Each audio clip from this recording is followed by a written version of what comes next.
ਐਲੀਨਰ ਰੂਜ਼ਾਵੈਲਟ ਉਹਨਾਂ ਦੀ ਕੋਟ ਹੈ ਕਿ ਜਦੋਂ ਅਸੀਂ ਇਨਸਾਨੀ ਹਕੂਕਾਂ ਦੀ ਗੱਲ ਕਰਦੇ ਹਾਂ ਯੂਨੀਵਰਸਲ ਸ਼ੁਰੂ ਕਿੱਥੇ ਹੁੰਦੇ ਨੇ in small places close to home so close and so small that they cannot be seen on any maps of the world. So close and so small that they cannot be seen on any maps of the world. Unless these rights have meaning there, they have little meaning anywhere. Without concerted citizen action to uphold them close to home, we shall look in vain for progress in the larger world. All human beings are born free and equal in dignity and rights. All human beings are born free and equal. ਜੇ ਕੋਈ ਨਹੀਂ ਹੈ ਦੁਨੀਆ ਦੇ ਵਿੱਚ ਆਜ਼ਾਦੀ ਦੀ, ਨਿਆਂ ਦੀ, ਅਦਲ ਦੀ ਔਰ ਅਮਨ ਦੀ, ਤੇ ਉਸ ਦਾ ਬੇਸਿਕ ਇਨਹੈਰੈਂਟ ਡਿਗਨਿਟੀ ਹੈ ਕਿ ਹਰ ਹਿਊਮਨ ਬੀਇੰਗ ਇਕੁਅਲ ਹੈ ਔਰ ਹਰ ਹਿਊਮਨ ਫੈਮਿਲੀ ਦੇ ਕੋਲ ਇਨਏਲੀਨੇਬਲ ਰਾਈਟ ਹੈ ਜਿਹਦੇ ਤੇ ਕੋਈ ਸਵਾਲ ਨਹੀਂ ਕਰ ਸਕਦਾ।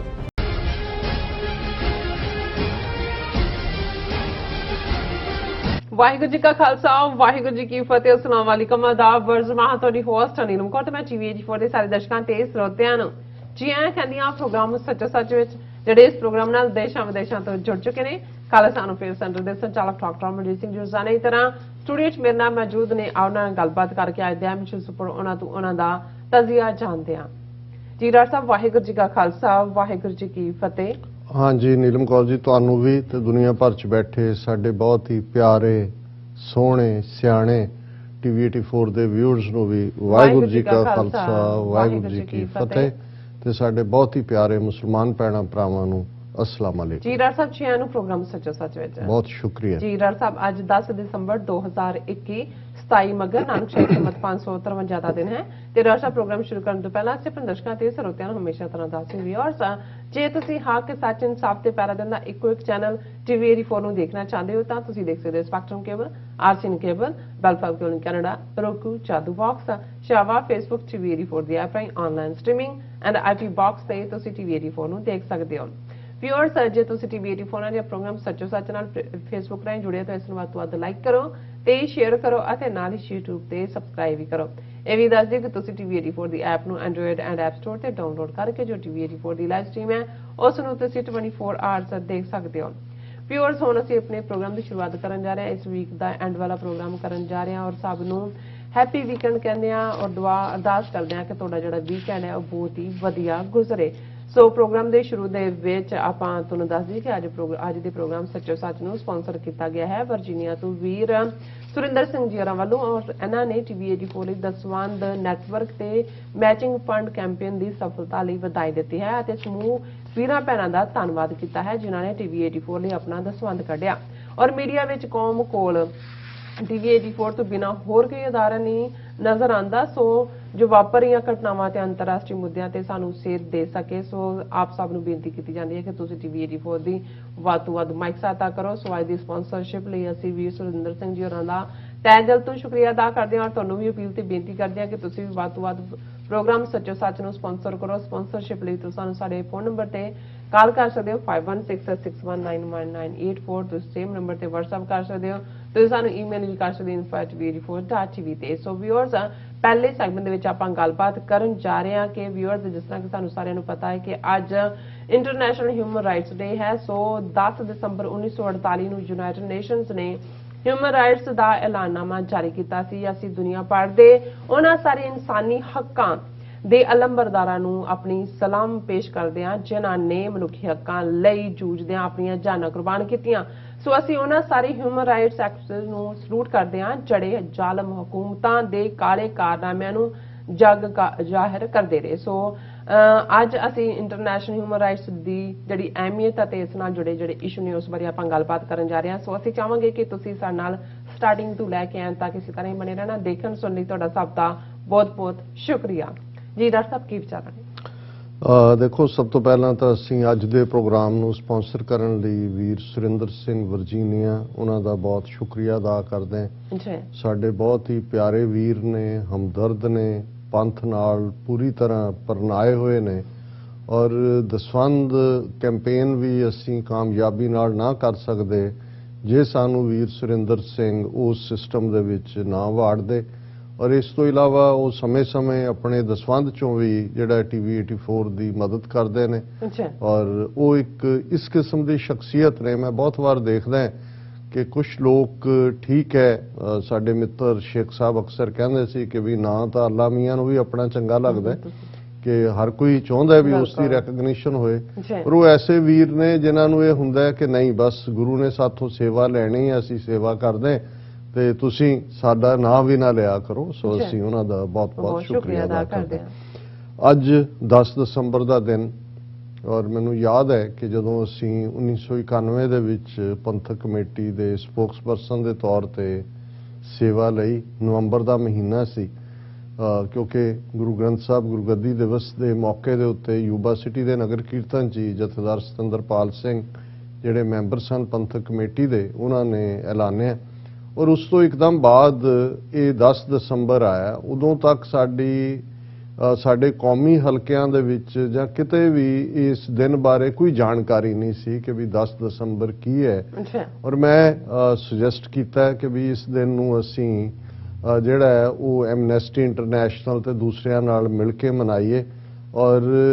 ਇਸ ਗੱਲ ਨੂੰ ਹਾਲਾਂ ਬਹੁਤ ਸਾਰਿਆਂ ਨੂੰ ਨਵੰਬਰ ਦੀ ਯਾਦ ਦਹਾਨੀ ਸੀ, ਔਰ ਇਸ ਤੋਂ ਇਲਾਵਾ ਜੂਨ ਵੀ ਸਾਡੀਆਂ ਯਾਦਾਂ 'ਚ ਤਾਜ਼ਾ ਸੀ। ਅਜੇ ਜੂਨ 84 ਨਵੰਬਰ 84 ਹੋ ਕੇ ਹਟੇ ਸੀ। ਸੋ ਉਸ ਤੋਂ ਸ਼ੁਰੂਆਤ ਹੁੰਦੀ ਹੈ, ਹੌਲੀ-ਹੌਲੀ ਅਗਲੇ ਸਾਲ ਤੱਕ ਪਹੁੰਚਦੇ ਹਾਂ। ਅਸੀਂ ਇਸ ਗੱਲ ਨੂੰ ਵੀ ਯਕੀਨੀ ਬਣਾਇਆ 92 ਤੱਕ ਪਹੁੰਚਦੇ ਹਾਂ ਕਿ ਜਿਵੇਂ ਅਸੀਂ ਜੂਨ ਦੇ ਪਹਿਲੇ ਹਫਤੇ ਯੂਨਾਈਟਿਡ ਨੇਸ਼ਨਸ ਦੇ ਬਾਹਰ ਪ੍ਰੋਟੈਸਟ ਕਰਦੇ ਹਾਂ, ਇਵੇਂ ਹੀ ਜਾਂ ਨਵੰਬਰ ਦੀ ਨਸਲਕੁਸ਼ੀ ਲਈ ਕਰਦੇ ਹਾਂ ਵੀ 10 ਦਸੰਬਰ ਨੂੰ ਹਿਊਮਨ ਰਾਈਟਸ ਡੇ ਦੇ ਮੌਕੇ ਤੇ ਵੀ ਪ੍ਰੋਟੈਸਟ ਹੋਣਾ ਚਾਹੀਦਾ। ਔਰ 2-3 ਸਾਲ ਇਵੇਂ ਵੀ ਰਿਹਾ ਜਿਹਦੇ 'ਚ ਅਸੀਂ ਹਿਊਮਨ ਰਾਈਟਸ ਵਾਚ ਔਰ ਐਮਨੈਸਟੀ ਇੰਟਰਨੈਸ਼ਨਲ ਦੇ ਨਾਲ ਮਿਲ ਕੇ ਜਿਹੜੇ ਪ੍ਰੋਗਰਾਮ, ਉਹ ਬਹੁਤ ਵਾਰ ਕੈਂਡਲ ਲਾਈਟ ਵਿਜਲ ਰੱਖਦੇ ਸੀ, ਅਸੀਂ ਉਸ ਦੇ ਵਿੱਚ ਜੁਆਇਨ ਕਰਦੇ ਰਹੇ। ਔਰ ਹੁਣ ਮੈਂ ਜਦੋਂ ਪਿਛਲੇ 25-30 ਸਾਲ ਬਾਅਦ ਪਿੱਛੇ ਮੁੜ ਕੇ ਦੇਖਦਾ ਕਿ ਜਦੋਂ ਅਸੀਂ ਅਵੇਅਰਨੈਸ ਦੀ ਗੱਲ ਕਰਦੇ ਹਾਂ, ਬਹੁਤ ਵਾਰ ਇਹ ਹੁੰਦਾ ਵੀ ਕੁਝ ਸੈਕਟਰ ਐਸੇ ਹੁੰਦੇ ਨੇ ਜਿਨ੍ਹਾਂ ਦੇ ਬਾਰੇ ਬਹੁਤਿਆਂ ਨੂੰ ਪਤਾ ਵੀ ਨਹੀਂ ਹੁੰਦਾ। ਹਾਲਾਂ ਇਹ ਹਿਊਮਨ ਰਾਈਟਸ ਡੇ ਤਾਂ 10 ਦਸੰਬਰ 1948 ਨੂੰ ਐਲਾਨਿਆ ਗਿਆ, UN ਨੇ ਪਾਸ ਕੀਤਾ। ਹਾਲਾਂ ਉਸ ਤੇ ਚਰਚਾ ਤਾਂ 2-3 ਸਾਲ ਤੋਂ ਹੀ ਚੱਲ ਰਹੀ ਸੀ। ਸੈਕੰਡ ਵਰਲਡ ਵਾਰ ਦੀ ਤਬਾਹੀ ਤੋਂ ਬਾਅਦ, ਹਾਲਾਂ ਪਹਿਲੇ ਵਰਲਡ ਵਾਰ 1914 ਤੋਂ 1918 ਤੋਂ ਬਾਅਦ ਵੀ ਦੁਨੀਆ ਦੇ ਦੇਸ਼ਾਂ ਨੇ ਦੇਖਿਆ ਤਬਾਹੀ ਉਦੋਂ ਵੀ ਬੜੀ ਹੋਈ ਸੀ, ਲੱਖਾਂ ਦੀ ਗਿਣਤੀ 'ਚ ਲੋਕ ਮਾਰੇ ਗਏ ਸੀ, ਫੌਜੀ ਵੀ, ਸਿਵਿਲੀਅਨ ਵੀ, ਅਕਾਲ ਵੀ ਪਿਆ ਸੀ, ਔਰ ਸਪੈਨਿਸ਼ ਫਲੂ ਵੀ ਆ ਗਿਆ ਸੀ। ਜੰਗ ਤੋਂ ਬਾਅਦ ਜਿਹੜੇ ਫੌਜੀ ਗਏ ਉਹਨੇ ਵੀ ਅੱਗੋਂ ਕਰੋੜਾਂ ਮਾਰੇ ਤੇ ਲੀਗ ਆਫ ਨੇਸ਼ਨਸ ਹੋਂਦ ਦੇ ਵਿੱਚ ਆਈ। ਲੇਕਿਨ ਅਸੀਂ ਦੇਖਦੇ ਹਾਂ ਕਿ 1918 ਤੋਂ ਲਗਭਗ 21 ਸਾਲ ਬਾਅਦ ਦੂਸਰਾ ਸੰਸਾਰ ਯੁੱਧ, ਸੈਕੰਡ ਵਰਲਡ ਵਾਰ 1939 ਤੋਂ 1945 ਤੱਕ ਚੱਲਦਾ, ਜਿਹਦੇ 'ਚ ਫਿਰ ਕਰੋੜਾਂ ਲੋਕ ਮਾਰੇ ਜਾਂਦੇ ਨੇ ਔਰ ਨਿਊਕਲੀਅਰ ਐਟਮ ਬੰਬ ਵੀ ਇਸਤੇਮਾਲ ਹੁੰਦੇ ਨੇ ਹੀਰੋਸ਼ੀਮਾ ਨਾਗਾਸਾਕੀ। ਔਰ 1945 ਤਾਂ ਜਦੋਂ ਇਹ ਐਂਡ ਹੁੰਦਾ ਹੈ ਵਰਲਡ ਵਾਰ, ਬੇਸ਼ੱਕ ਜਰਮਨ ਔਰ ਉਸ ਦੇ ਸਾਥੀ ਜਿਹੜੇ ਜਾਪਾਨ ਔਰ ਦੂਸਰੇ ਮੁਲਕ ਹਾਰੇ, ਪਰ ਜਦੋਂ ਤੁਸੀਂ 4 ਚੁਫੇਰੇ ਤਬਾਹੀ ਦੇਖੋ ਤੇ ਉਹਦਾ ਨਤੀਜਾ ਸੀ ਕਿ ਬੇਸ਼ੱਕ ਦੁਨੀਆ ਦੇ ਵਿੱਚ ਬਹੁਤ ਸਾਰੀਆਂ ਤਬਦੀਲੀਆਂ ਹੁੰਦੀਆਂ ਨੇ। ਜਦੋਂ ਅਸੀਂ ਜੰਗਾਂ ਦੀ ਗੱਲ ਕਰਦੇ ਹਾਂ ਜਾਂ ਅੱਜ ਅਸੀਂ ਜਦੋਂ ਇੱਕ ਆਜ਼ਾਦ ਮੁਲਕ ਖਾਲਿਸਤਾਨ ਦੀ ਗੱਲ ਕਰ ਰਹੇ ਹਾਂ, ਜੇ ਕਿਸੇ ਨੂੰ ਪੁੱਛੀਏ ਕਿ ਅੱਜ ਤੋਂ ਠੀਕ 100 ਸਾਲ ਪਹਿਲਾਂ 1920 ਜਾਂ 1921 ਦੇ ਵਿੱਚ ਜਿਹੜਾ ਉਹ ਦੁਨੀਆ ਦੇ ਵਿੱਚ ਕਿੰਨੇ ਮੁਲਕ ਸਨ, ਸੋ ਫਸਟ ਵਰਲਡ ਵਾਰ ਤੋਂ ਪਹਿਲਾਂ 1914 ਜਾਂ 15 'ਚ ਕਿੰਨੇ ਮੁਲਕ ਸੀ, ਸ਼ਾਇਦ ਬਹੁਤ ਸਾਰੇ ਨਾ ਦੱਸ ਸਕਣ। ਔਰ ਅੰਦਾਜ਼ਨ 20 ਦੇ ਕਰੀਬ ਮੁਲਕ ਦੁਨੀਆ ਦੇ ਵਿੱਚ ਸਨ ਉਸ ਵੇਲੇ, ਕਿਉਂਕਿ ਸਾਰਾ ਜਿਹੜਾ ਬਸਤੀਵਾਦ ਦਾ ਜ਼ਮਾਨਾ ਸੀ, ਆਟੋਮੈਨ ਅੰਪਾਇਰ ਵੀ ਆਪਣੀ ਜ਼ੀਨਤ ਦੇ ਉੱਤੇ ਸੀ, ਬ੍ਰਿਟਿਸ਼ ਕਲੋਨੀਅਲਸ, ਫ੍ਰੈਂਚ, ਸਾਰੇ ਯੂਰਪੀਅਨਸ ਨੇ ਦੁਨੀਆ ਨੂੰ ਕੋਲੋਨਾਈਜ਼ ਕੀਤਾ ਹੋਇਆ ਸੀ। ਔਰ ਫਸਟ ਵਰਲਡ ਵਾਰ ਖਤਮ ਹੁੰਦਾ ਤੇ ਫਿਰ ਅਸੀਂ ਦੇਖਦੇ ਹਾਂ ਕਿ ਵੀ ਕਿਵੇਂ ਇੱਕ ਪੈਨ ਦੀ ਨਿਬ ਦੇ ਨਾਲ ਮਿਡਲ ਈਸਟ ਦੇ ਵਿੱਚ ਕਿੰਨੇ ਨਵੇਂ ਮੁਲਕ ਹੋਣ ਚਾਹੁੰਦੇ ਨੇ, ਆਟੋਮੈਨ ਅੰਪਾਇਰ ਕਮਜ਼ੋਰ ਹੁੰਦਾ ਹੈ, ਕਿਵੇਂ ਬਾਕੀ ਥਾਵਾਂ ਤੇ ਚੇਂਜਸ ਹੁੰਦੀਆਂ। ਔਰ ਜਦੋਂ ਈਵਨ ਇਹ 10 ਦਸੰਬਰ 1948 ਨੂੰ ਇਹ ਪਾਸ ਵੀ ਕੀਤਾ ਜਾਂਦਾ ਹੈ ਡੈਕਲੇਰੇਸ਼ਨ, ਉਦੋਂ 50 ਦੇ ਕਰੀਬ ਮੁਲਕ ਸਨ। ਅੱਜ ਅਸੀਂ 194 ਪ੍ਰੋਪਰਲੀ ਰੈਕਗਨਾਈਜ਼ਡ UN ਦੇ ਮੁਲਕ, ਅਦਰਵਾਈਜ਼ ਦੇਸ਼ ਮੁਲਕ ਤਾਂ 200 ਤੋਂ ਜ਼ਿਆਦਾ ਨੇ। ਹੁਣ ਇਹ ਗੱਲ, ਦੋ ਗੱਲਾਂ ਲਈ ਇਸ ਗੱਲ ਦੀ ਅਹਿਮੀਅਤ ਹੈ। ਇੱਕ ਤਾਂ ਇਹ ਜਿਹੜੀ ਮੈਪ ਮੇਕਿੰਗ ਹੈ, ਨਵੀਂ ਪੁਰਾਣੀ ਨਕਸ਼ੇ ਬਦਲਦੇ ਰਹਿੰਦੇ ਨੇ। ਇਹ ਜਿਹੜੀਆਂ ਜਿਵੇਂ ਅਸੀਂ ਤਾਂ ਕਹਿੰਦੇ ਹਾਂ ਨਾ, ਪਾਣੀ ਤੇ ਖਿੱਚੀ ਲੀਕ ਦਾ ਕੋਈ ਮਤਲਬ ਨਹੀਂ ਹੁੰਦਾ। ਵੈਸੇ ਜੇ ਦੇਖਿਆ ਜਾਏ ਤੇ ਧਰਤੀ ਤੇ ਖਿੱਚੀ ਲੀਕ ਵੀ ਜਿਹਨੂੰ ਅਸੀਂ ਬਾਰਡਰ ਕਹਿ ਕੇ ਜਾਂ ਨੇਸ਼ਨ ਸਟੇਟਸ ਜਿਹਦਾ ਕਨਸੈਪਟ 18ਵੀਂ 19ਵੀਂ ਸਦੀ ਦੇ ਵਿੱਚ ਆਂਦਾ ਹੈ ਔਰ ਹੁਣ ਉਹ ਕਿਵੇਂ ਫੈਂਸ ਕੀਤਾ ਹੋਇਆ ਹੈ ਸਾਰੇ ਪਾਸੇ ਕੀ ਦੁਨੀਆ 'ਚ ਚੱਲ ਰਿਹਾ ਇੱਕ ਦੂਜੇ ਇੱਕ ਖਿੱਤੇ ਤੋਂ ਦੂਸਰੇ ਖਿੱਤੇ 'ਚ ਲੇਕਿਨ ਸੈਕੰਡ ਵਰਲਡ ਵਾਰ ਨੇ ਇਹ ਰਿਅਲਾਈਜੇਸ਼ਨ ਸਭ ਨੂੰ ਦਿੱਤੀ ਸੀ ਕਿ ਭਾਈ ਇਨਸਾਨੀਅਤ ਦਾ ਫੇਟ ਸਾਂਝਾ ਹੈ ਇਸ ਕਿਸਮ ਦਾ ਯਤਨ ਕਰੀਏ ਕਿ ਇਹੋ ਜਿਹੀ ਤਬਾਹੀ ਦੁਬਾਰਾ ਨਾ ਹੋਏ ਔਰ ਉਸ ਚੋਂ ਹੀ ਲੀਗ ਆਫ ਨੇਸ਼ਨਸ ਫੇਲ ਹੋਈ ਇਸ ਲਈ ਸੈਕੰਡ ਵਰਲਡ ਵਾਰ ਹੋਇਆ ਲੇਕਿਨ ਯੂਨਾਈਟਿਡ ਨੇਸ਼ਨਸ ਆਰਗੇਨਾਈਜੇਸ਼ਨ ਯੂਐਨਓ ਕਹਿੰਦੇ ਸੀ ਹੁਣ ਉਹ ਲਫ਼ਜ਼ ਡ੍ਰੌਪ ਕਰ ਦਿੱਤਾ ਗਿਆ ਕੱਲਾ ਯੂਐਨ ਕਿਹਾ ਜਾਂਦਾ ਔਰ ਉਸ ਪੀਰੀਅਡ ਦੇ ਵਿੱਚ ਦੁਨੀਆ 'ਚ ਬੇਸ਼ੱਕ ਇੱਕ ਪਾਸੇ ਅਜੇ ਖਿੱਚਤੂ ਵਰਲਡ ਵਾਰ ਮੁੱਕਿਆ ਤੇ ਨਵੀਆਂ ਦੋ ਸੁਪਰ ਪਾਵਰ ਸੋਵੀਅਤ ਯੂਨੀਅਨ ਔਰ ਅਮਰੀਕਾ ਦੀ ਸ਼ੁਰੂ ਹੋ ਗਈ ਕੋਲਡ ਵਾਰ ਤਾਂ ਫਿਰ ਅਗਲੇ ਸਾਰੇ 1990 ਤੱਕ ਪਹੁੰਚਦੇ ਆ ਜਦੋਂ ਸੋਵੀਅਤ ਯੂਨੀਅਨ 15 ਹਿੱਸਿਆਂ ਦੇ ਵਿੱਚ ਟੁੱਟਦੇ ਇਸ ਲਗਭਗ ਅਸੀਂ 40 ਸਾਲ ਦੀ ਹਿਸਟਰੀ ਕਹਿ ਸਕਦੇ 40 ਪਲੱਸ ਈਅਰ ਕੋਲਡ ਵਾਰ ਔਰ ਉਸ ਕੋਲਡ ਵਾਰ ਈਰਾ ਦੇ ਵਿੱਚ ਇਹ ਨਹੀਂ ਹੈ ਕਿ ਵੀ ਤਬਾਹੀ ਨਹੀਂ ਹੋਈ ਬੇਸ਼ੱਕ world war second world war ਤੋਂ ਬਾਅਦ ਕੋਈ ਵੱਡੀ ਸੰਸਾਰ ਜੰਗ ਨਹੀਂ ਹੋਈ ਪਰ ਜੇ ਦੇਖਣਾ ਹੋਏ ਕਿ ਵੀ ਇਹ ਜਿਹੜੀਆਂ ਵਧੀਆ ਹੋਈਆਂ ਹਉਮੈ ਭਰੀਆਂ ਰੁਚੀਆਂ ਨੇ ਧੱਕਾ ਕਰਨ ਦੀ ਲਾਈਨ ਹੈ ਦੂਸਰੇ ਨੂੰ ਓਵਰਪਾਵਰ ਕਰਨ ਦੀ ਲਾਈਨ ਹੈ ਇਸ ਕੋਲਡ ਵਾਰ ਈਰਾ ਦੇ ਵਿੱਚ ਕਿੱਥੋਂ ਸ਼ੁਰੂ ਕਰੀਏ ਸਾਊਥ ਅਮਰੀਕਾ ਤੋਂ ਲੈ ਕੇ ਉਹ ਕੰਬੋਡੀਆ ਹੋਏ ਵੀਅਤਨਾਮ ਹੋਏ ਕੋਰੀਆ ਹੋਏ ਮਿਡਲ ਈਸਟ ਹੋਏ ਅਫਗਾਨਿਸਤਾਨ ਹੋਏ ਕਸ਼ਮੀਰ ਹੋਏ ਖਾਲਿਸਤਾਨ ਹੋਏ ਸਾਡਾ ਨਾਰਥ ਈਸਟ ਦਾ ਖਿੱਤਾ ਹੋਏ ਔਰ ਨਿਕਾਰਾਗੁਆ ਇਕਵਾਡੋਰ ਕਿਊਬਾ ਤੁਸੀਂ ਕਿਤੇ ਨਾ ਲਓ ਜੇ ਦੋਨੋਂ ਵਰਲਡ ਵਾਰਸ ਜਿੰਨੇ ਕੁ ਲੋਕ ਮਰੇ ਨੇ ਉਹਨਾਂ ਨੂੰ ਮਿਲਾ ਲਿਆ ਜਾਏ ਉਹਨਾਂ ਦੀ ਗਿਣਤੀ ਨੂੰ ਤਾਂ ਉਸ ਤੋਂ ਜ਼ਿਆਦਾ ਲੋਕ ਜਿਹੜੇ ਨੇ ਇਹਨਾਂ ਲਗਭਗ 72-73 ਸਾਲ ਦੇ ਵਿੱਚ ਮਰੇ ਨੇ ਔਰ ਉਹਦੇ 'ਚ ਜ਼ਾਹਰ ਹੈ ਕਿ ਇੱਕ ਦੇ ਪਿੱਛੇ ਸੋਵੀਅਤ ਯੂਨੀਅਨ ਇੱਕ ਦੇ ਪਿੱਛੇ ਜਿਹੜਾ ਹੈ ਉਹ ਅਮਰੀਕਾ ਔਰ ਹੁਣ ਬੇਸ਼ੱਕ ਰਸ਼ੀਆ ਸੈਕੰਡ ਗ੍ਰੇਡ ਤੇ ਚਲਾ ਗਿਆ ਸੋਵੀਅਤ ਯੂਨੀਅਨ ਤਾਂ ਜਾਂਦਾ ਲੱਗਾ ਹੁਣ ਅਸੀਂ ਉਹੀ ਇੱਕ ਨਵੀਂ ਜਿਹੜੀ ਸਫਬੰਦੀ ਹੈ ਉਹ ਅਮਰੀਕਾ ਵਰਸਸ ਚਾਈਨਾ ਦੇ ਹਵਾਲੇ ਨਾਲ ਦੇਖ ਰਹੇ ਹਾਂ ਲੇਕਿਨ ਫਿਰ ਵੀ ਇਹ ਕ੍ਰੈਡਿਟ ਯੂਨਾਈਟਿਡ ਨੇਸ਼ਨਸ ਨੂੰ ਜਾਂਦਾ ਹੈ ਔਰ ਕਿ ਉਹਨਾਂ ਨੇ ਇੱਕ ਡਾਕੂਮੈਂਟ ਇਸ ਕਿਸਮ ਦਾ ਕੁੱਲ ਇਨਸਾਨੀਅਤ ਦੇ ਲਈ ਦਿੱਤਾ ਜਿਹਨੂੰ ਅਸੀਂ UN charter of human rights ਕਹਿੰਦੇ ਆ ਜਾਂ ਡੈਕਲੇਰੇਸ਼ਨ ਆਫ ਹਿਊਮਨ ਰਾਈਟਸ ਔਰ ਜੇ ਸਿੱਖ ਕੌਮ ਦੇ ਹਵਾਲੇ ਨਾਲ ਵੀ ਗੱਲ ਕਰੀਏ ਤੇ ਅੱਜ ਅੰਮ੍ਰਿਤਸਰ ਦੇ ਵਿੱਚ ਦਲ ਖਾਲਸਾ ਵੱਲੋਂ ਵੱਡੇ ਪੈਮਾਨੇ ਤੇ ਇਸ ਦਿਨ ਨੂੰ ਯਾਦ ਕੀਤਾ ਜਾ ਰਿਹਾ ਹੈ ਤੁਸੀਂ ਨੈਟ ਦੇ ਉੱਤੇ ਬਹੁਤ ਸਾਰੀਆਂ ਡਿਸਕਸ਼ਨਸ ਔਰ ਇਸ ਦੇ ਉੱਤੇ ਖਾਸ ਤੌਰ ਤੇ ਸਰਦਾਰ ਜਸਵੰਤ ਸਿੰਘ ਖਾਲੜਾ ਜਿਨ੍ਹਾਂ ਨੇ ਅਣਪਛਾਤੀਆਂ ਲਾਸ਼ਾਂ ਨੂੰ ਪਛਾਣ ਦਿੱਤੀ ਉਹਨਾਂ ਦੀ ਚਰਚਾ ਹੋ ਰਹੀ ਹੈ ਸਿੱਖਾਂ ਦੇ ਨਾਲ ਇਸ ਸਾਰੇ ਪੀਰੀਅਡ ਦੇ ਵਿੱਚ ਕੀ ਹੋਇਆ ਕੀ ਹੋ ਰਿਹਾ ਕੱਲ ਦੇ ਪ੍ਰੋਗਰਾਮ 'ਚ ਅਸੀਂ ਜ਼ਿਕਰ ਕੀਤਾ ਸੀ ਕਿ ਕਿਵੇਂ ਤਿਹਾੜ ਜੇਲ੍ਹ ਦੇ ਵਿੱਚ ਮਨਪ੍ਰੀਤ ਸਿੰਘ ਨੂੰ ਉੱਥੋਂ ਕੱਢ ਕੇ ਉਹਨੂੰ ਖੁਦਕੁਸ਼ੀ ਦਾ ਕੇਸ ਬਣਾ ਕੇ ਔਰ ਉਹਨੂੰ ਅਦਰਵਾਈਜ਼ ਜਿਵੇਂ ਉਹਦੇ ਗੁੱਟਾਂ ਤੇ ਨਿਸ਼ਾਨ ਨੇ ਟਾਰਚਰ ਕਰਕੇ ਮਾਰਿਆ ਗਿਆ 2 ਜਾਂ 3 ਸਿੰਘ ਪਹਿਲਾਂ ਵੀ ਤਿਹਾੜ ਜੇਲ੍ਹ 'ਚ ਮਾਰੇ ਜਾ ਚੁੱਕੇ ਨੇ ਔਰ ਇਹੀ ਵਰਤਾਰਾ ਅਸੀਂ ਦੂਸਰੀਆਂ ਥਾਵਾਂ ਤੇ ਦੇਖਦੇ ਹਾਂ ਨਾਗਾਲੈਂਡ ਦੇ ਹਵਾਲੇ ਨਾਲ ਅਸੀਂ ਪਿਛਲੇ ਹਫਤੇ ਦੇਖਿਆ ਕਿ ਕਿਵੇਂ ਬੇਗੁਨਾਹ ਜਿਹੜੇ ਨੇ ਸ਼ਹਿਰੀ ਸਿਵਿਲੀਅਨਸ ਉਹਨਾਂ ਦੇ ਉੱਤੇ ਆਰਮੀ ਜਿਹੜੀ ਹੈ ਉਸ ਨੂੰ ਕਿਉਂਕਿ ਇਹ ਇਮਿਊਨਿਟੀ ਮਿਲੀ ਹੋਈ ਹੈ ਕਿ ਜਿਹੜਾ ਉਹਦੇ ਕੋਲ ਸਪੈਸ਼ਲ ਪਾਵਰਸ ਐਕਟ ਦੇ ਥੱਲੇ ਕੋਈ ਕਾਰਵਾਈ ਨਹੀਂ ਹੋ ਸਕਦੀ ਕਸ਼ਮੀਰ ਦੇ ਵਿੱਚ ਕੀ ਜ਼ੁਲਮ ਚੱਲ ਰਿਹਾ ਉੱਥੇ ਬਿਲਕੁਲ ਫੌਜ ਜਿਹੜੀ ਹੈ ਉਹ ਰੋਜ਼ਾਨਾ ਕੋਈ ਨਾ ਕੋਈ ਨੌਜਵਾਨ ਚੁੱਕ ਕੇ ਮਾਰਦੀ ਹੈ ਔਰ ਉਹਨੂੰ ਪੁਲਿਸ ਮੁਕਾਬਲਾ ਦੱਸਿਆ ਜਾਂਦਾ ਔਰ ਇਹੀ ਵਰਤਾਰਾ ਕਿਉਂਕਿ ਅਸੀਂ ਆਪਣੇ ਖਿੱਤੇ ਨਾਲ ਸੰਬੰਧਿਤ ਗੱਲ ਜ਼ਿਆਦਾ ਕਰਦੇ ਹਾਂ ਲੇਕਿਨ ਇਸ ਸਭ ਦਾ ਧਿਆਨ ਰਹੇ ਕਿ ਹੁਣ ਇੱਕ ਪਾਸੇ ਲਾਅ ਐਂਡ ਆਰਡਰ ਦੀ ਗੱਲ ਜਦੋਂ ਹੁੰਦੀ ਹੈ ਔਰ ਇੱਕ ਪਾਸੇ ਹਿਊਮਨ ਰਾਈਟਸ ਦੀ ਗੱਲ ਹੁੰਦੀ ਹੈ ਦੋਨਾਂ ਦੇ ਵਿੱਚ ਫਰਕ ਕੀ ਹੈ ਜਦੋਂ ਅਸੀਂ ਦੇਖਦੇ ਹਾਂ ਔਰ ਇੱਕ ਕਹਾਣੀ ਜਿਹੜੀ ਅੱਜ ਸੋਸ਼ਲ ਮੀਡੀਆ ਤੇ ਡਿਸਕਸ ਹੋ ਰਹੀ ਸੀ ਇਹ 6ਵੀਂ ਸਦੀ ਦੇ ਇਜਿਪਟ ਦੇ ਬਾਦਸ਼ਾਹ ਨੌਸ਼ਰਵਾ ਦੇ ਨਾਲ ਜੁੜੀ ਹੋਈ ਹੈ ਔਰ ਜਿਵੇਂ ਸਾਡੇ ਉਸ ਖਿੱਤੇ 'ਚ ਇਹ ਪਰੰਪਰਾ ਰਹੀ ਕਿ ਜਿਹਦੇ 'ਚ ਬੱਚਿਆਂ ਨੂੰ ਬੇਸ਼ੱਕ ਉਹ ਬਾਦਸ਼ਾਹਾਂ ਦੇ ਬੱਚੇ ਵੀ ਹੁੰਦੇ ਸੀ ਉਹਨਾਂ ਨੂੰ ਭੇਜਿਆ ਜਾਂਦਾ ਸੀ ਕਿਸੇ ਟੀਚਰ ਦੀ ਨਿਗਰਾਨੀ ਥੱਲੇ ਉਸ ਨੂੰ ਜਿਹੜੀ ਉਹਨਾਂ ਇੱਕ ਨਰਸਰੀ ਜਿਹਦੇ 'ਚ ਕਿ ਬੱਚੇ ਆਉਂਦੇ ਸੀ ਬਹੁਤ ਵਾਰੀ ਉੱਥੋਂ ਦੇ ਸਿਸਟਮ 'ਚ ਤਾਂ ਉਹ ਆਸ਼ਰਮਾਂ ਦੇ ਵਿੱਚ ਜਾਂ ਗੁਰੂਕੁਲ ਜਿਹਦੇ ਲਈ ਸੀ ਇਸੇ ਤਰ੍ਹਾਂ ਦੀ ਜਿਹੜੀ ਟ੍ਰੈਡੀਸ਼ਨ ਹੈ ਉਹ ਓਲਡ ਇਜਿਪਟ ਦੇ ਵਿੱਚ ਵੀ ਸੀ ਜਿੱਥੇ ਕਿ ਉਹਨਾਂ ਨੂੰ ਸਪੈਸ਼ਲ ਉਸਤਾਦ ਔਰ ਜਿਹੜੇ ਇੱਕ ਰੂਹਾਨੀ ਜਾਂ ਫਿਲਾਸਫਰ ਕਿਸਮ ਦੇ ਲੋਕ ਦੁਨੀਆ ਤੋਂ ਬੇਨਿਆਜ਼ ਉਹਨਾਂ ਦੇ ਕੋਲ ਉਹਨਾਂ ਨੂੰ ਟ੍ਰੇਨਿੰਗ ਦਿੱਤੀ ਜਾਂਦੀ ਸੀ ਜੀ। ਔਰ ਐਸਾ ਕਿਹਾ ਜਾਂਦਾ ਹੈ ਕਿ ਵੀ ਨੌਸ਼ਰਵਾ ਬਾਦਸ਼ਾਹ ਜਦੋਂ ਇੱਕ ਸਟੂਡੈਂਟ ਦੇ ਤੌਰ ਤੇ ਆਪਣੇ ਟੀਚਰ ਦੇ ਕੋਲ ਪੜ੍ਹ ਰਿਹਾ ਸੀ, ਉੱਥੇ ਹੀ ਉਹ ਵਕਤ ਗੁਜ਼ਾਰਦੇ ਸੀ ਤੇ ਇੱਕ ਦਿਨ ਉਹਨੂੰ ਉਹਦੇ ਟੀਚਰ ਨੇ ਸੱਦ ਕੇ ਕਿਹਾ ਵੀ ਇਧਰ ਆ, ਤੇ ਉਹਦੇ ਜ਼ੋਰ ਦੀ ਇੱਕ ਖਿੱਚ ਕੇ ਚਪੇੜ ਮਾਰੀ। ਹੁਣ ਉਹਨੂੰ ਲੱਗਾ ਕਿ ਵੀ ਮੈਂ ਕੁਝ ਐਸਾ ਤਾਂ ਨਹੀਂ ਕੀਤਾ, ਕੁੱਟਦੇ ਤਾਂ ਉਦੋਂ ਵੀ ਸੀ ਉਸਤਾਦ ਉਹਨੂੰ ਆਪਣੀਆਂ ਗਲਤੀਆਂ ਲਈ ਪੈਂਦੀਆਂ ਹੋਣਗੀਆਂ ਚਪੇੜਾਂ, ਪਰ ਉਹਨੂੰ ਲੱਗਾ ਵੀ ਇਹ ਮੇਰੇ ਨਾਲ ਬਹੁਤ ਧੱਕਾ ਕੀਤਾ ਇਹਨੇ, ਇਹ ਬਿਲਕੁਲ ਮੈਂ ਕੀਤਾ ਕੀ ਹੈ। ਔਰ ਉਹ ਗੱਲ ਆਈ ਗਈ ਹੋ ਗਈ, ਵਕਤ ਹੋਇਆ, ਉਹ ਜਵਾਨ ਹੋ ਗਿਆ, ਜਦੋਂ ਬਾਦਸ਼ਾਹ ਬਣਿਆ ਤੇ ਉਹਦੇ ਦਿਮਾਗ 'ਚ ਉਹ ਥੱਪੜ ਨਹੀਂ ਸੀ ਭੁੱਲਿਆ ਹੋਇਆ। ਉਸਨੇ ਤਲਬ ਕੀਤਾ, ਉਹਨੂੰ ਕਿਹਾ ਵੀ ਲਿਆਓ, ਚੇਨਸ ਦੇ ਵਿੱਚ ਜਕੜ ਕੇ ਉਹਨੂੰ ਉਸਤਾਦ ਬਣਿਆ ਫਿਰਦਾ, ਉਹਨੇ ਮੈਨੂੰ ਖਾਮਖਾ ਮਾਰਿਆ ਸੀ ਬੇਗੁਨਾਹ ਨੂੰ। ਤੇ ਉਹ ਜਦੋਂ ਉਹਦੇ ਦਰਬਾਰ 'ਚ ਲਿਆਂਦਾ ਤੇ ਉਹ ਖਿੜਖੜਾ ਕੇ ਉਹਦਾ ਟੀਚਰ ਹੱਸਿਆ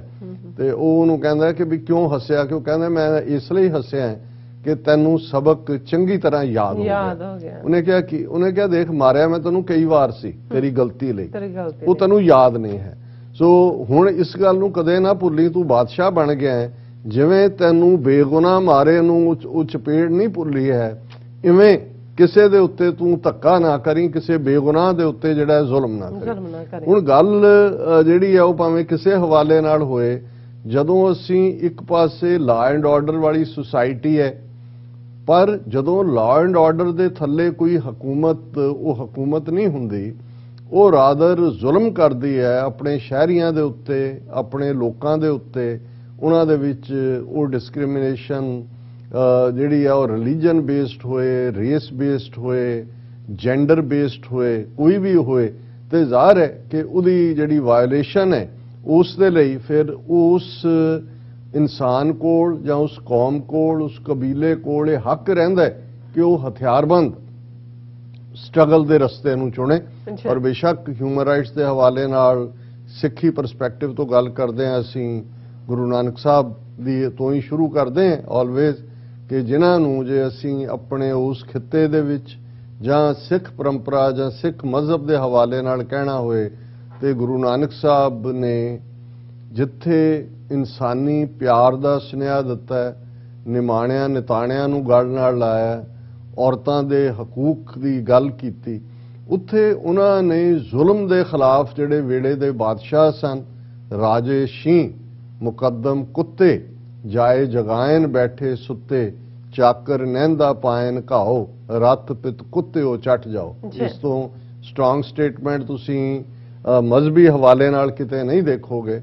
ਫਿਰ ਆਪਣੀ ਧਰਤੀ ਦੇ ਲੋਕਾਂ ਦੀ ਪੀੜ ਨੂੰ ਕਿਵੇਂ ਮਹਿਸੂਸ ਕਰਦੇ ਨੇ। ਬਾਬਰ ਹਮਲਾਵਰ ਹੁੰਦਾ ਹੈ ਐਮਨਾਬਾਦ ਸ਼ਹਿਰ, ਔਰ ਇਸ ਗੱਲ ਦਾ ਧਿਆਨ ਰਹੇ ਕਿ ਬਾਬਰ ਦੇ ਹਮਲੇ ਵੇਲੇ ਦਿੱਲੀ ਤਖਤ ਦੇ ਉੱਤੇ ਜਿਹੜੇ ਅਫਗਾਨ ਹੀ ਕਾਬਜ਼ ਸਨ, ਪਠਾਨ ਮੁਸਲਮਾਨ ਉਹਨਾਂ ਦਾ ਮਜ਼ਹਬ ਸੀ, ਸੋ ਕੋਈ ਮਜ਼ਹਬੀ ਲੜਾਈ ਨਹੀਂ ਸੀ। ਤੇ ਜਿਹੜਾ ਜ਼ੁਲਮ ਕਰਨ ਵਾਲੇ ਨੇ ਜਾਂ ਜਿਹੜੀਆਂ ਫੌਜਾਂ ਸਨ ਜਾਂ ਨੇ ਅੱਜ ਵੀ, ਬਹੁਤ ਵਾਰ ਉਹ ਇਹ ਤਾਂ ਨਹੀਂ ਦੇਖਦੀਆਂ ਵੀ ਕੀ ਹੈ, ਉਹ ਤਾਂ ਧੱਕਾ ਹੁੰਦਾ। ਔਰ ਜੋ ਕੁਛ ਐਮਨਾਬਾਦ ਸ਼ਹਿਰ 'ਚ ਉਸ ਦੀਆਂ ਫੌਜਾਂ ਨੇ ਈਵਨ ਜਿਹੜੇ ਹਾਕਮ ਸੀ ਉਹਨਾਂ ਦੀਆਂ ਔਰਤਾਂ ਨਾਲ ਕੀਤਾ, ਕਾਮਨ ਔਰਤਾਂ ਨਾਲ ਕੀਤਾ, ਆਮ ਲੋਕਾਂ ਨਾਲ ਕੀਤਾ, ਜੋ ਕਤਲੋਗਾਰਦ ਲੁੱਟ ਖਸੁੱਟ ਅੱਜ ਵੀ 5 ਸ਼ਬਦ ਗੁਰੂ ਨਾਨਕ ਸਾਹਿਬ ਦੇ ਤਿਲੰਗ ਰਾਗ ਦੇ ਵਿੱਚ ਗੁਰੂ ਗ੍ਰੰਥ ਸਾਹਿਬ 'ਚ ਮੌਜੂਦ ਨੇ, ਜਿਹੜੇ ਮੈਂ ਸਮਝਦਾ ਹਾਂ ਕਿ ਉਹ ਹਕੀਕਤ ਬਿਆਨਦੇ ਨੇ ਕਿ ਜਿੱਥੇ ਉਸ ਪੀੜ ਨੂੰ, ਜਿਹਨੂੰ ਗੁਰੂ ਨਾਨਕ ਸਾਹਿਬ ਨੇ ਫਰਮਾਇਆ ਕਿ ਭਾਈ ਜੇ ਔਰਤਾਂ ਦੀ ਗੱਲ ਹੈ ਤੇ ਉਹਨਾਂ ਨੇ ਔਰਤ ਦੇ ਹੱਕ 'ਚ ਆਵਾਜ਼ ਚੁੱਕਦਿਆਂ ਕਿਹਾ ਕਿ ਮੁਸਲਮਾਨੀਆਂ ਪੜ੍ਹੇ ਕਤੀਬਾਂ, ਕਸ਼ਟ ਮੇ ਕਰੇ ਖੁਦਾਏ ਵੇ ਲਾਲੋ, ਜਾਤ ਸਨਾਤੀ ਹੋਰ ਹਿੰਦਵਾਣੀਆਂ, ਇਹ ਵੀ ਲੇਖੈ ਲਾਏ ਵੇ ਲਾਲੋ। ਹੁਣ ਕਿਉਂਕਿ ਫੌਜ ਦਾ ਜਿਹੜਾ ਜ਼ਬਰ ਦਾ ਸ਼ਿਕਾਰ ਔਰਤ ਮੁੱਢ ਕਦੀਮ ਤੋਂ ਲੁੱਟ ਦਾ ਮਾਲ, ਮਾਲੇ ਗਨੀਮਤ ਵੀ ਕਿਸੇ ਜ਼ਮਾਨੇ 'ਚ ਕਿਹਾ ਜਾਂਦਾ ਸੀ, ਸਮਝਿਆ ਜਾਂਦਾ ਸੀ, ਉਹ ਔਰਤਾਂ ਜ਼ੁਲਮ ਦਾ ਸ਼ਿਕਾਰ ਹੋ ਰਹੀਆਂ ਨੇ। ਸੋ ਗੁਰੂ ਨਾਨਕ ਸਾਹਿਬ ਸਭ ਤੋਂ ਪਹਿਲਾਂ ਮੁਸਲਮਾਨ ਔਰਤਾਂ ਦੀ ਪੀੜ ਦੀ ਗੱਲ ਕਰਦੇ ਨੇ ਕਿ ਉਹ ਕਿਸ ਦੁੱਖ 'ਚੋਂ ਲੰਘ ਰਹੀਆਂ ਨੇ, ਕਿ ਉਹ ਖੁਦਾ ਕਰ ਰਹੀਆਂ ਕਿ ਸਾਨੂੰ ਬਚਾਓ। ਔਰ ਇਸੇ ਤਰ੍ਹਾਂ ਜਾਤ ਸਨਾਤੀ, ਉੱਚੀਆਂ ਤੇ ਨੀਵੀਂ ਜ਼ਾਤ ਦੀਆਂ ਸਾਰੀਆਂ ਹੀ ਔਰਤਾਂ, ਕਿਉਂਕਿ ਦੁਸ਼ਮਣ ਇਹ ਫਰਕ ਨਹੀਂ ਕਰਦਾ ਕੌਣ ਕੀ ਹੈ। ਔਰ ਇਸ ਸਾਰੇ ਦੇ ਚੱਲਦੇ ਆ ਗੁਰੂ ਨਾਨਕ ਸਾਹਿਬ ਨੇ ਚੈਲੰਜ ਕਰਦੇ ਆ ਬਾਬਰ ਨੂੰ, ਇਹ ਕਿਹਾ ਸੀ ਕਿ ਪਾਪ ਕੀ ਜੰਜ ਲੈ ਕਾਬਲੋਂ ਧਾਇਆ, ਜੋਰੀ ਮੰਗੇ ਦਾਨ ਵੇ ਲਾ ਲੋ, ਕਿ ਤੇਰੀ ਫੌਜ, ਕਿਉਂਕਿ ਬਾਬਰ ਨੇ ਜਿਹੜਾ ਕਿ ਉਜ਼ਬੈਕ ਮੂਲ ਦਾ ਸੀ, ਅੱਜ ਦੇ ਉਜ਼ਬੇਕਿਸਤਾਨ 'ਚ ਉਹਦਾ ਜਨਮ ਸਥਾਨ ਹੈ, ਪਹਿਲਾਂ ਉਸਨੇ ਕਾਬਲ ਫਤਹ ਕੀਤਾ, ਖੁਰਾਸਾਨ ਇਹ ਪ੍ਰੋਵਿੰਸ ਸੀ। ਗੁਰੂ ਨਾਨਕ ਸਾਹਿਬ ਨੇ ਫਰਮਾਇਆ ਖੁਰਾਸਾਨ ਖਸਮਾਨਾ ਕੀਆ, ਕਿ ਖੁਰਾਸਾਨ ਦਾ ਖਸਮ ਬਣਿਆ, ਉਹਨੂੰ ਜਿੱਤਿਆ, ਹਿੰਦੁਸਤਾਨ ਡਰਾਇਆ। ਹੁਣ ਇਹ ਚੈਲੰਜ ਕਿ ਭਾਈ ਪਾਪ ਕੀ ਜੰਜ ਲੈ ਕਾਬਲੋਂ ਤਾਂ ਆਇਆ, ਜੋਰੀ ਮੰਗੇ ਦਾਨ ਵੇ ਲਾ ਲੋ। ਇਹ ਤੇਰੀ ਫੌਜ ਪਾਪ ਦੀ ਜੰਜ ਹੈ, ਪਾਪ ਦੀ ਬਰਾਤ ਹੈ। ਔਰ ਜੋ ਜ਼ੋਰ ਜ਼ਬਰ ਹੋ ਰਿਹਾ ਇੱਥੋਂ ਦੇ ਲੋਕਾਂ ਦੇ ਨਾਲ, ਉਸ ਨੂੰ ਗੁਰੂ ਸਾਹਿਬ ਨੇ ਜਿਵੇਂ ਜਿਨ੍ਹਾਂ ਲਫ਼ਜ਼ਾਂ 'ਚ ਬਿਆਨ ਕੀਤਾ ਕਿ ਖੂਨ ਕੇ ਸੋਇਲੇ ਗਾਵੀਏ ਨਾਨਕ, ਰਤ ਕਾ ਕੁੰਗੂ ਪਾਏ ਵੇ ਲਾ ਲੋ। ਹੁਣ ਸੋਇਲਾ ਯੂਜਲੀ ਮੈਰਿਜ ਔਰ ਦੂਸਰੇ ਵੇੜੇ ਖੁਸ਼ੀ ਦੇ ਗੀਤ ਨੇ, ਕਿ ਮੈਂ ਖੂਨ ਦੇ ਗੀਤ ਗਾ ਰਿਹਾ ਆਪਣੇ ਖੂਨ ਦੇ ਨਾਲ। ਔਰ ਕੁੰਗੂ ਕੇਸਰ ਨੂੰ ਕਹਿੰਦੇ ਨੇ ਯੂਜਲੀ, ਜਿਹੜਾ ਚੰਗੇ ਸ਼ਗਨ ਦੇ ਮੌਕੇ ਕੇਸਰ ਖੁਸ਼ਬੂ ਹੁੰਦੀ ਹੈ। ਤੇ ਗੁਰੂ ਸਾਹਿਬ ਨੇ ਕਿਹਾ ਚਾਰ ਚਫੇਰੇ ਰਤ ਦੀ, ਬਲੱਡ ਦੀ ਜਿਹੜੀ ਹੈ ਉਹ ਬਦਬੂ ਹੈ, ਕਿ ਸਾਹਿਬ ਕੇ ਗੁਣ ਗਾਵੀਏ ਨਾਨਕ, ਮਾਸਪੁਰੀ ਵਿੱਚ ਆਖ ਮਸੋਲਾ, ਕਿ ਮੈਂ ਉਸ ਸ਼ਹਿਰ 'ਚ ਖੜਾ ਜਿੱਥੇ ਚਾਰ ਚਫੇਰੇ ਮਾਸ ਦੀ ਦੁਰਗੰਧ ਹੈ। ਜਿਨ ਉਪਾਈ ਰੰਗ ਰਵਾਈ, ਬੈਠਾ ਦੇਖਿਆ ਵਕ ਅਕੇਲਾ। ਹੁਣ ਇਹ ਸਾਰੇ ਨੂੰ ਜਦੋਂ ਅਸੀਂ ਦੇਖਦੇ ਹਾਂ ਅੱਜ ਦੇ, ਜਦੋਂ ਮੈਂ ਹਿਊਮਨ ਰਾਈਟਸ ਡੈਕਲੇਰੇਸ਼ਨ ਦੀ ਗੱਲ ਦੇਖ ਰਿਹਾ ਸੀ ਤੇ ਮੇਰੇ ਦਿਲੋਂ ਦਿਮਾਗ 'ਚ ਇਹੀ ਘੁੰਮ ਰਿਹਾ ਸੀ ਕਿ 5.5 ਸਦੀਆਂ ਪਹਿਲਾਂ, ਆਲਮੋਸਟ 5 ਸਦੀਆਂ ਪਹਿਲਾਂ, 1526 ਈਸਵੀ 'ਚ ਬਾਬਰ ਏਮਨਾਬਾਦ ਦੇ ਉੱਤੇ ਕਾਬਜ਼ ਹੁੰਦਾ ਹੈ ਔਰ ਫਿਰ ਉਹ ਦਿੱਲੀ ਵੱਲ ਵੱਧਦਾ ਹੈ। ਸੋ ਇਹ ਡਿਫਾਈਨ ਕਰ ਦਿੱਤਾ ਸੀ ਕਿ ਭਾਈ ਜਦੋਂ ਦੋ ਤਾਕਤਾਂ ਆਪਸ 'ਚ ਭਿੜਦੀਆਂ ਨੇ, ਇਹ ਵੀ ਗੁਰੂ ਨਾਨਕ ਸਾਹਿਬ ਦਾ ਫਰਮਾਨ ਹੈ,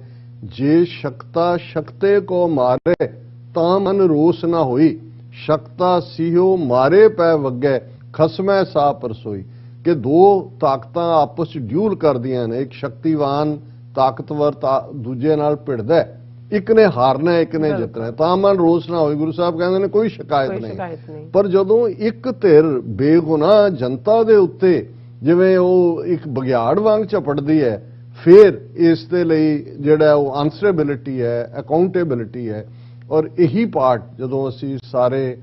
ਹਿਊਮਨ ਹਿਸਟਰੀ ਦੇ ਵਿੱਚ ਦੇਖਦੇ ਹਾਂ, ਅੱਜ ਦੇ ਕੰਟੈਕਸਟ 'ਚ ਵੀ ਅਸੀਂ ਦੇਖ ਰਹੇ ਹਾਂ,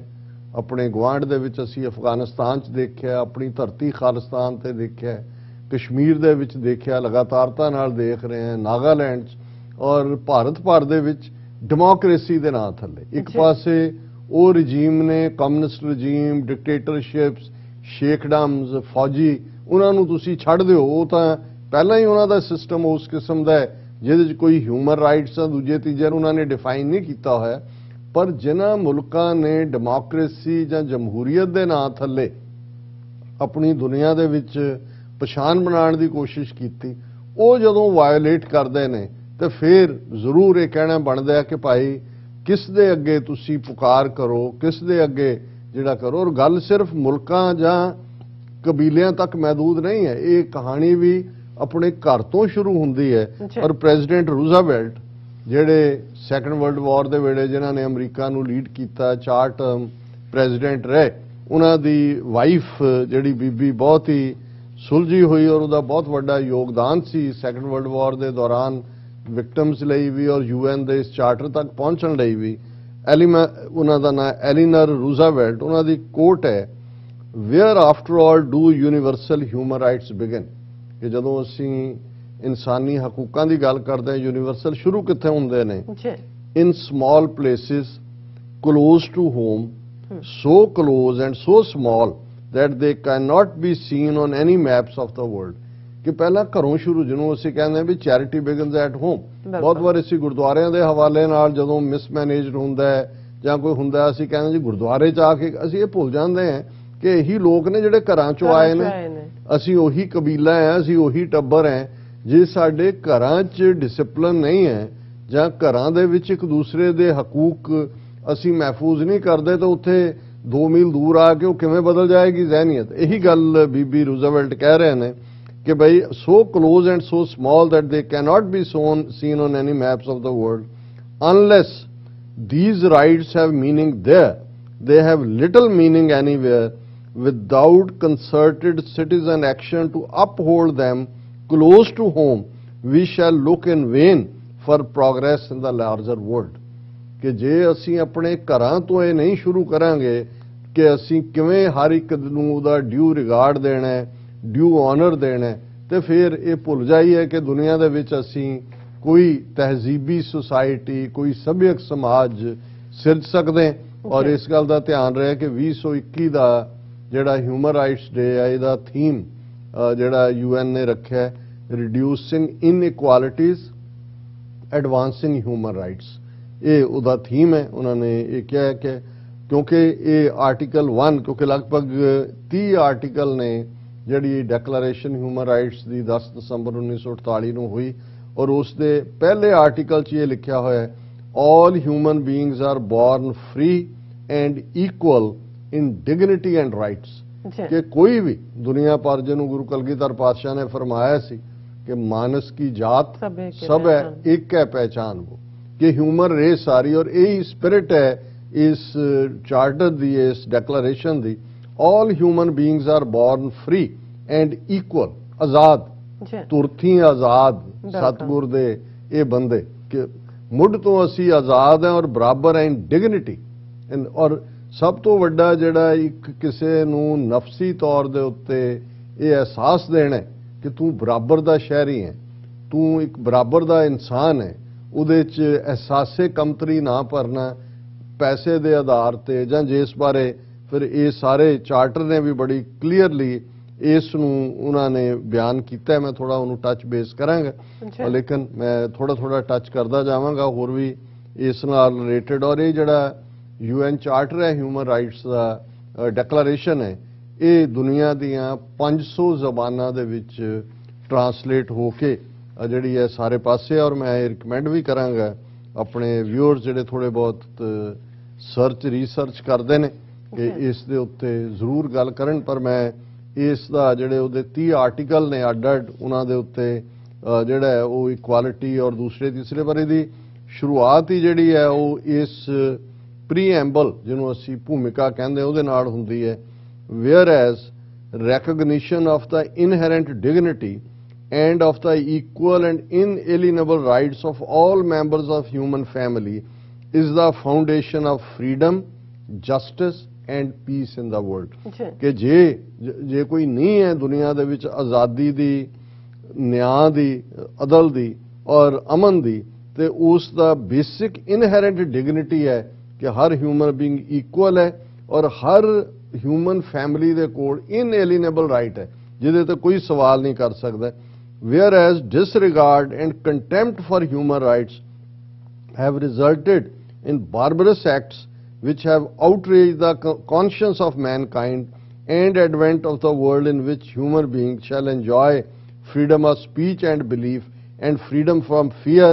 and want has been proclaimed as the highest aspiration of the common people। यही जड़ा इवन अमरीकन कॉन्स्टिट्यूशन च भी है कि भाई स्पीच की आज़ादी, बिलीफ की आज़ादी, किसी भी किस्म के खौफ च ना जीना। पर जड़ा हुण मैं प्रीएम्बल की लाइन पढ़न लगा ये एग्जैक्टली जदों असी 10वें पातशाह का जफरनामा पढ़ते हैं जो उन्होंने औरंगजेब नूं लिखिया सी, क्योंकि औरंगजेब ने पूछा सी कि तुसी गुरु नानक फकीर सन, एक रूहानी इंसान, तुसी गुरु नानक दी गद्दी ते बैठ के तुसी हथियार क्यों चुके, तुसी जिहड़ा है वो क्यों आर्मड स्ट्रगल वाल तुरे। और उन्हां दा मैं जफरनामे नूं कोट करन तो पहला मैं प्रीएम्बल दी लाइन पढ़दे हैं। Whereas it is essential if man is not to be compelled to have recourse as a last resort to rebellion against tyranny and oppression, that human rights should be protected by the rule of the law। Whereas it is ये बहुत ज़रूरी है, it is essential if man is not to be compelled to have recourse कि किसी बंदे नूं अखीरले उस step तक ना जाण दिओ। केड़ा step? As a law to rebellion against tyranny and oppression, कि वो जुल्म और जो उसके उत्ते दब है गलबा है उस दे खिलाफ रिबेल बने, बगावत करे। बगावत हथियारबंद है कि भी वो रिबेल का रस्ता चुने। That human rights should be protected by the rule of the law, कि जे कानूनी तौर दे उत्ते किसी दे इंसानी हकूक महफूज नहीं होणगे तो वह अखीरले रिजॉर्ट के तौर पर रिबेलियन का रस्ता चुनेगा, क्योंकि इस तो बिना कोई चारा नहीं है। हुण इनू तुसी 10वें पातशाह का जदों तुसी ये शेर जफरनामे च देखते हो फारसी दे विच चुंकार हमा हील ते दरगुजस्त हलालस्त बुरदन बा शमशीर दस्त कि जे इंसाफ लैण लई होर सारे दरवाजे बंद हो जाण ते फिर शमशीर नूं हत्थ च लैना ये हलाल है, ये जायज़ है, ये रब दे बंदियां दा काम है। और इस मौके दे उत्ते खास तौर ते वर्ल्ड सिख पार्लीमेंट ने भी जिहड़ा यूनाइटेड नेशंस सैकटरी जनरल नूं जिहड़ा है वो मैमोरेंडम दिता है, उन्हां दी प्रेस रिलीज़ भी है और उहदे च उन्हां ने जिथे दुनिया दे बाकी सारे ही जिहड़े सफरर ने ह्यूमन राइट्स तो सफर कर जिहड़ा है उन्हां दे वायलेट हुंदे ने उन्हां नाल हमदर्दी दा इजहार कीता। पर मैं एक दो पैराग्राफ जिहड़े उन्हां ने करंट साडे सिख स्ट्रगल बारे जां सिखां दी सिचुएशन बारे कहे ने वो मैं साझे करना चाहुंदा। उन्हां ने 84 दी गल भी कीती है कि भाई किवें 47 तो 84 तक की होया और 84 च फिर की होया।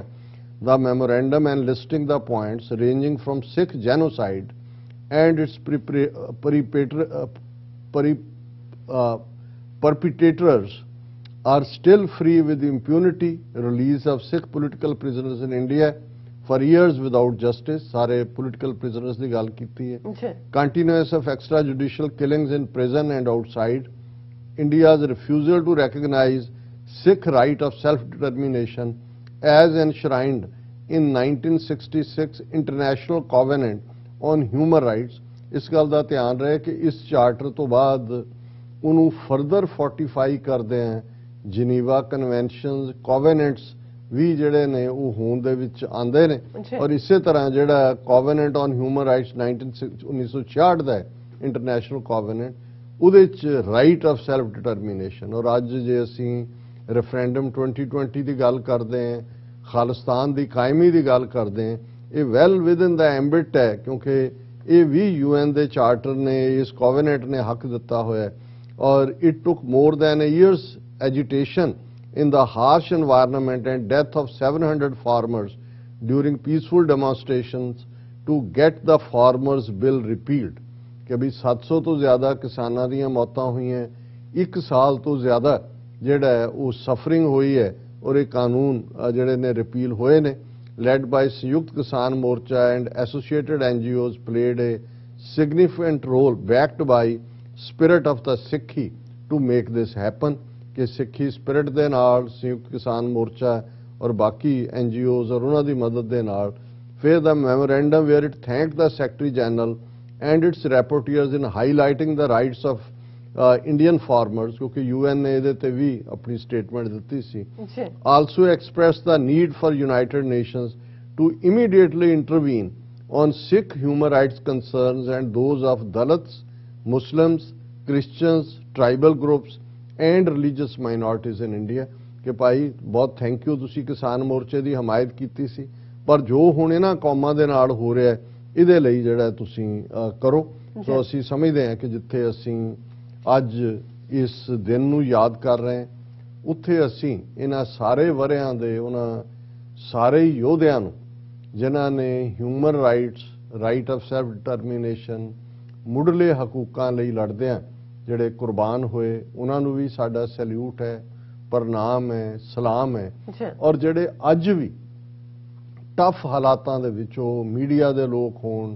पत्रकार होण, डॉक्टर्स होण, जिवें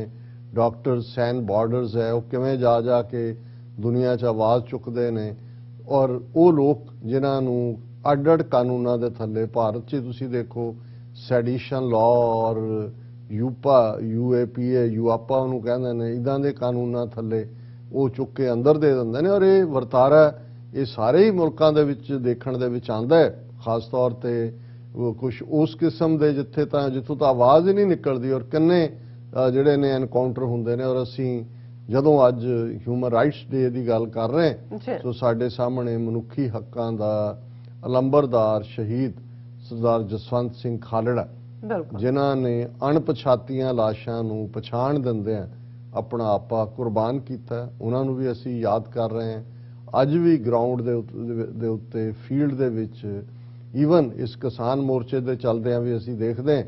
कि किवें जिहड़ा है वो एक पासे बिल्कुल सरकारी मीडिया तंत्र सी,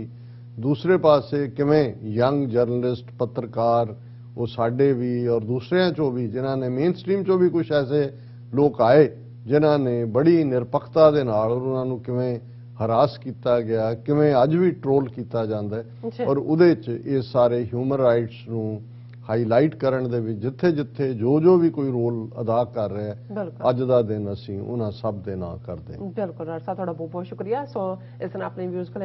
ਆਪਣੇ ਵਿਊਅਰਸ ਕੋਲੋਂ ਲੈਣੇ ਆ ਬ੍ਰੇਕ। ਸੋ ਬ੍ਰੇਕ ਤੋਂ ਪਹਿਲਾਂ ਅਸੀਂ ਆਪਣੇ ਦਰਸ਼ਕਾਂ ਤੇ ਸਰੋਤਿਆਂ ਨੂੰ ਅਪੀਲ ਤੇ ਬੇਨਤੀ ਕਰਦੀ ਵਿਊਅਰਸ, ਜਿਸ ਤਰ੍ਹਾਂ ਕਿ ਤੁਸੀਂ ਜਾਣਦੇ ਹੋ ਕਿ TV 84 ਇੱਕ ਪੰਥਕ ਚੈਨਲ ਹੈ ਔਰ TV 84 ਦੀ ਚੜ੍ਹਦੀ ਕਲਾ ਲਈ ਵੱਧ ਤੋਂ ਵੱਧ ਡੋਨੇਟ ਕਰੋ। ਡੋਨੇਟ ਕਰਨ ਲਈ ਸਾਡੀ ਵੈਬਸਾਈਟ tv84.tv ਤੇ ਜਾ ਕੇ ਪੇਪਲ ਦੀ ਵਰਤੋਂ ਕਰਕੇ ਵਨ ਟਾਈਮ ਡੋਨੇਟ ਕਰ ਸਕਦੇ ਹੋ, ਮੰਥਲੀ ਡੋਨੇਟ ਵੀ ਕਰ ਸਕਦੇ ਹੋ। ਤੁਸੀਂ TV 84 ਦੇ ਨਾਮ ਤੇ ਚੈੱਕ ਬਣਾ ਕੇ ਸਾਨੂੰ ਮੇਲ ਵੀ ਕਰ ਸਕਦੇ ਹੋ ਸਾਡੇ ਪਤੇ ਤੇ 36-01 37 Avenue, Long Island City, New York 11101 USA, ਜਾਂ ਫਿਰ ਤੁਸੀਂ ਸਾਨੂੰ ਫੋਨ ਰਾਹੀਂ ਵੀ ਸੰਪਰਕ ਕਰ ਸਕਦੇ ਸਾਡੇ ਫੋਨ ਨੰਬਰ ਤੇ 5166191984। ਤੁਸੀਂ ਸਾਨੂੰ ਈਮੇਲ ਵੀ ਕਰ ਸਕਦੇ info@tv84.tv ਤੇ। ਅਸੀਂ ਤੁਹਾਡੇ ਤਹਿ ਦਿਲ ਤੋਂ ਸ਼ੁਕਰਗੁਜ਼ਾਰ ਹੋਵਾਂਗੇ। ਸੋ ਇੱਥੇ ਲੈਣੇ ਬ੍ਰੇਕ ਵਿਊਅਰਸ, ਤੁਸੀਂ ਸਾਨੂੰ ਇਸੇ ਤਰ੍ਹਾਂ ਬਣੇ ਰਹਿਣਾ। ਮਿਲਦੇ ਹਾਂ ਛੋਟੇ ਜਿਹੇ ਵਕਫੇ ਤੋਂ ਬਾਅਦ।